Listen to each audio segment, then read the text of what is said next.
اوپر سے لے کر نیچے تک،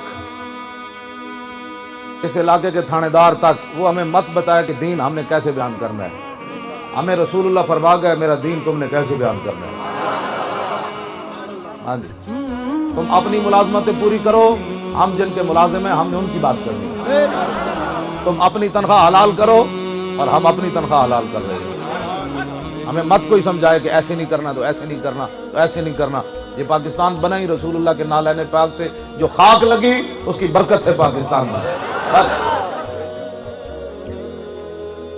آج تھانے دار ہمیں بتائے گا کہ آپ نے دین کیسے بیان کرنا ہے۔ تم اپنا تھانہ چلاؤ، سمجھ آئی؟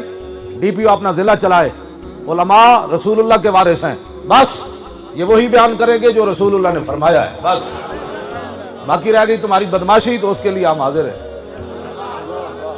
ہاں جی، نہ سر جھکا کے جیے نہ منہ چھپا کے جیے، ستمگر کی نظروں سے نظریں ملا کے جیے۔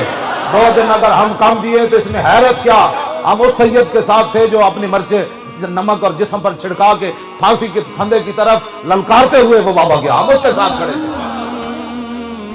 ہم بھی تنخواہ لیتے ہیں کسی کی، تم بھی لیتے ہو، لیکن تمہیں تنخواہ لین میں لگ کر شرمندگی سے لینی پڑتی ہے۔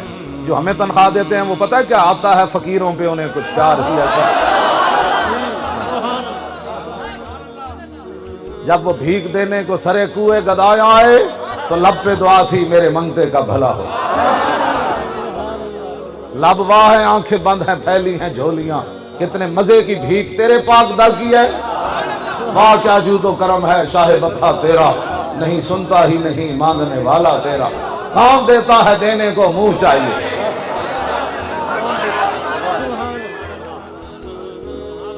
اسی جنہ دا پیرا دے رہے ہونا سانو لگے چھڑے ہویا، نا نا نا ان تو کدی ہو نہیں سکتا۔ ہاں ان نہیں ہو سکتا۔